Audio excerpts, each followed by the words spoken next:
আজকে আমরা কথা বলবো সমরেশ মজুমদারের খুব পরিচিত একটা উপন্যাস কালপুরুষ নিয়ে।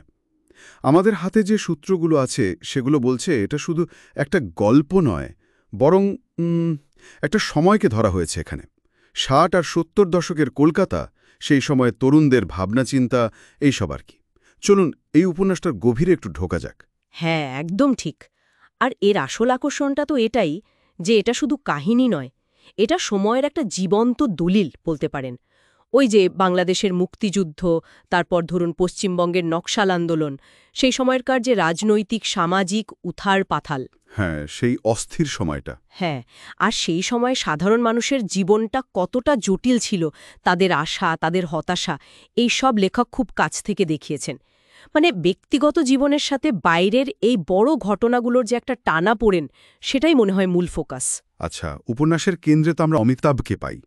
তার যে বেড়ে ওঠা, মানে ছোট থেকে বড় হওয়া, তারপর রাজনৈতিক আদর্শের দিকে ঝোঁকা, বিশেষ করে কমিউনিজম বা ধরুন নকশাল আন্দোলন। হ্যাঁ, ওই সময়ের অনেকের মধ্যেই তো এই প্রবণতাটা ছিল।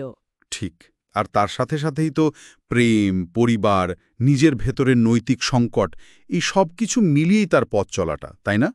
সূত্রগুলো বলছে অমিতাভর যে ব্যক্তিগত টানাপোড়েন, যেমন ধরুন তৃষার সাথে তার সম্পর্কটা, সেটা আসলে ওই সময়ের যে বৃহত্তর রাজনৈতিক অস্থিরতা, তারই একটা ছায়া। এই ব্যাপারটা লেখক কিভাবে দেখালেন, একটু যদি বলেন। হ্যাঁ, তবে দেখুন, বিষয়টা কিন্তু শুধু অমিতাভ কেন্দ্রিক নয়। এখানেই উপন্যাসটার গভীরতা। অমিতাভর পাশাপাশি তার বাবা-মা, তার বন্ধুরা, নকশাল আন্দোলনের কমরেডরা, এরা প্রত্যেকেই কিন্তু তৎকালীন সমাজের এক একটা দিক বা এক একটা ভাবনাকে তুলে ধরে। তার মানে অনেকটা স্তর আছে। একদম। যেমন ধরুন, পুরনো প্রজন্মের মানুষ, তাদের স্বপ্নভঙ্গ, আবার নতুন প্রজন্মের যে অস্থিরতা, এই দুটোর মধ্যে যে সংঘাত, সেটা খুব পরিষ্কারভাবে এসেছে অমিতাভর বাবা-মায়ের চরিত্রের মধ্যে দিয়ে। আবার বন্ধুদের কথাই ধরুন না, কেউ হয়তো খুব আদর্শে বিশ্বাসী, কেউ আবার পরিস্থিতির ফায়দা তুলতে চাইছে। হ্যাঁ, এই বৈপরীত্যগুলো থাকেই। এই বৈপরীত্যগুলোই কিন্তু ওই ভাঙা গড়ার সময়টাকে জীবন্ত করে তোলে। আর একটা জরুরি দিক যেটা সূত্রগুলো বলছে, সেটা হলো লেখক দেখিয়েছেন যে এই যে চরম রাজনৈতিক বিশ্বাসের আবহাওয়া, তার মধ্যেও ব্যক্তিগত সম্পর্কগুলো কিন্তু ভীষণভাবে জড়িয়ে থাকে। মানে প্রেম, বন্ধুত্ব, পরিবারের প্রতি টান, এগুলো কখনো সাপোর্ট সিস্টেম হয়ে দাঁড়াচ্ছে, কখনো বা হয়তো বাধা তৈরি করছে। ঠিক, এই ব্যাপারটা সত্যিই ভাবায়। তার মানে চরিত্রগুলো শুধু সময়ের সাক্ষী নয়, তারা নিজেরাও যেন ওই ইতিহাসের একটা অংশ হয়ে উঠছে।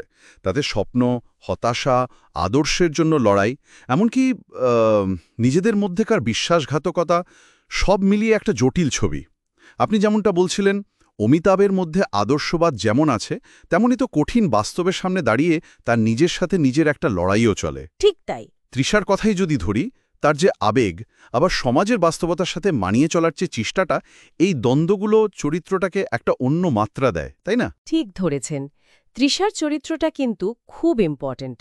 ওর মধ্যে দিয়ে লেখক দেখিয়েছেন যে রাজনৈতিক ঝড়টা শুধু পুরুষদের জীবনে নয়, নারীদের জীবনেও কিভাবে প্রভাব ফেলে, তাদের পছন্দগুলো কিভাবে হয়তো সীমিত হয়ে যায় বা তারা নতুন পথ খুঁজতে বাধ্য হয়। হুম।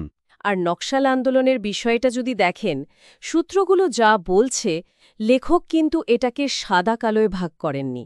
মানে এটা শুধু একটা ব্যর্থ বা সফল আন্দোলন এইভাবে দেখাননি, বরং দেখিয়েছেন এটা কিভাবে একটা পুরো প্রজন্মের তরুণদের আদর্শবাদকে উস্কে দিয়েছিল। তাদের স্বপ্ন, আত্মত্যাগ। হ্যাঁ, স্বপ্ন, আত্মত্যাগ আর একই সাথে বিভ্রান্তি, মোহভঙ্গ, সবটাই। অমিতাভর যে নৈতিক দ্বিধা, তার যে মানসিক গঠন, তার পেছনে এই আন্দোলনের প্রভাব কিন্তু খুব গভীর। এটা শুধু বিপ্লবের গল্প নয়, বিপ্লবের স্বপ্ন দেখা মানুষগুলোর ভেতরের ভাঙনেরও গল্প। তার মানে লেখক কোনো একটা নির্দিষ্ট রাজনৈতিক মতাদর্শকে প্রতিষ্ঠা করার থেকে বেশি জোর দিয়েছেন ওই সময়ের অভিজ্ঞাতে ব্যক্তি মানুষের ভেতরের যে টানাপোড়েন, যে পরিবর্তন, সেগুলোকে তুলে ধরার ওপর। আমার তো তাই মনে হয়। ভালোবাসা, বন্ধুত্ব, পরিবারের দায়িত্ব আর রাজনৈতিক বিশ্বাস, এই সব কিছু যেন বারবার একে অপরের সাথে একটা দ্বন্দ্বে জড়িয়ে পড়ছে, সেটাই যেন মূল সুর। একেবারে। এটা কোনো একজন নায়কের হিরোইজমের গল্প নয় বা তার পরাজয়েরও গল্প নয়। বরং একটা বিশেষ সময়ে দাঁড়িয়ে একটা গোটা সমাজের বিভিন্ন স্তরের মানুষের আশা, তাদের আকাঙ্ক্ষা, তাদের নৈতিক দ্বিধা আর টিকে থাকার যে লড়াই, তারই একটা কোলাজ। সময়ের স্রোতে ব্যক্তি আর সমাজ কিভাবে একসাথে বদলায় বা বলা ভালো বদলাতে বাধ্য হয়, সেটাই লেখক ধরতে চেয়েছেন এখানে। তাহলে আলোচনাটা যদি গুছিয়ে আনি, বলা যায় যে কালপুরুষ আসলে ব্যক্তিজীবনের যে ছোট ছোট মুহূর্ত আর ইতিহাসের যে বড় ঘটনা প্রবাহ, এই দুটোর মধ্যেকার একটা অবিচ্ছেদ্য সম্পর্ককে তুলে ধরে। মানে আমাদের ব্যক্তিগত পছন্দ, আমাদের সম্পর্ক, আমাদের আদর্শ, এগুলো কিভাবে চারপাশের রাজনৈতিক ও সামাজিক পরিস্থিতির দ্বারা প্রভাবিত হয়। নিয়ন্ত্রিত হয়। হ্যাঁ, নিয়ন্ত্রিত হয়, আবার কখনো হয়তো তার বিরুদ্ধেই রুখে দাঁড়ায়। এই জটিল রসায়নটাই উপন্যাসটার প্রাণ। বাংলার ইতিহাসের একটা খুবই গুরুত্বপূর্ণ, একটা উত্তাল সময় প্রেক্ষাপটে মানুষের ভেতরে জটিল মনস্তত্ত্বের একটা গভীর পাঠ, তাই না? একদম। আর এই আলোচনা থেকে শেষে এসে একটা প্রশ্ন মনে ঘুরপাক খাচ্ছে।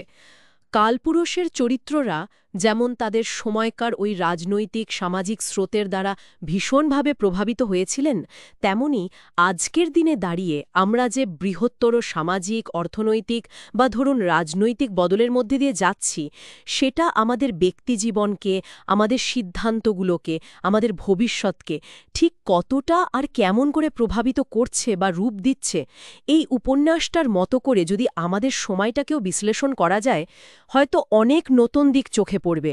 এটা একটা ভাবনার খোরাক রেখে গেল।